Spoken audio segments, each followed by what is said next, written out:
Okay, good morning mga ka-rebo, no? Sa mga may sasakyan dyan na nagkakabit ng mga ganitong klaseng LED light, no? Ang size ng LED na to na headlight is H4, no? Magkaiba yan. Kasi ito yung dati ko na una kong kinabit, ito yung kakabit ko ngayon bago. So kaya rin ako nag-video para ma-share ko lang sa inyo yung mga yung paano diskarte ng pagkakabit nito. Inalis ko na rin yung goma kasi iba kasi nakakabit, hindi nila nakakabit yung goma ay rubber ng headlight ng sasakyan nila, no. Yan, ito LED lang, ito LED to. Ito isa naman yung LED na may projector type, no. So ganito, ito yung una kong kinabit. So kung ganito yung kakabit yung LED lights, alisin nyo to. Ayan, no. Tapos sasalpak niyan dito sa butas. Yan dito, yan. Yan. Kaya ang top niya din ito, itong wire na yan, nasa baba yan. So sasalpak niyan diyan. May nakalagay naman diyan top. Yan top. Sasalpak niyan diyan. Tapos tsaka nyo ngayon ikakabit tong guide niya.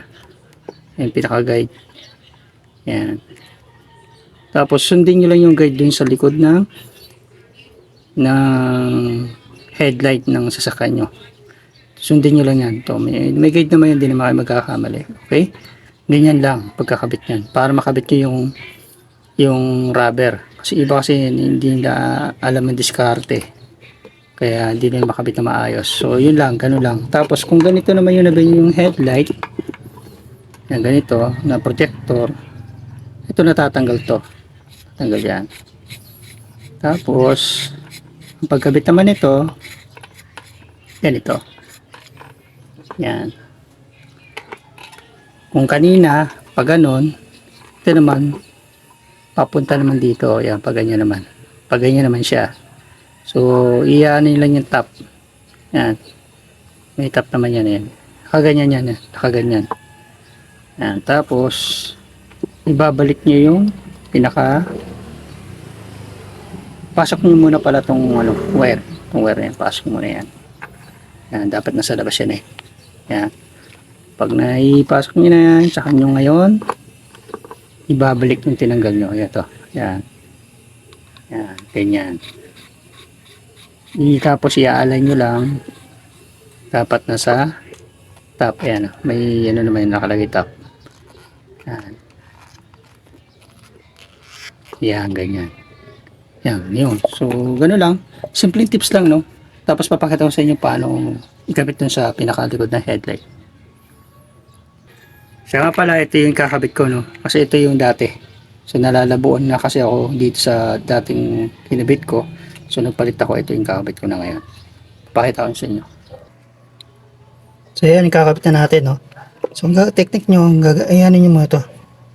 Yan, gaganin nyo muna yan para makita nyo.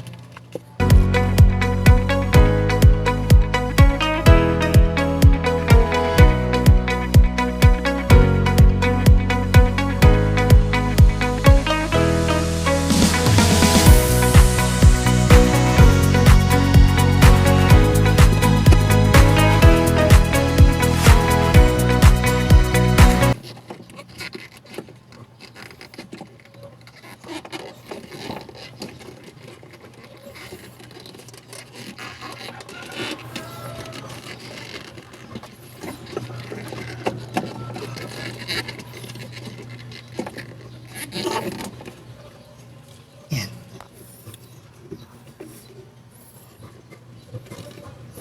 Yan, tapos cover ko na yung ganyan. Yan, tapos okay na.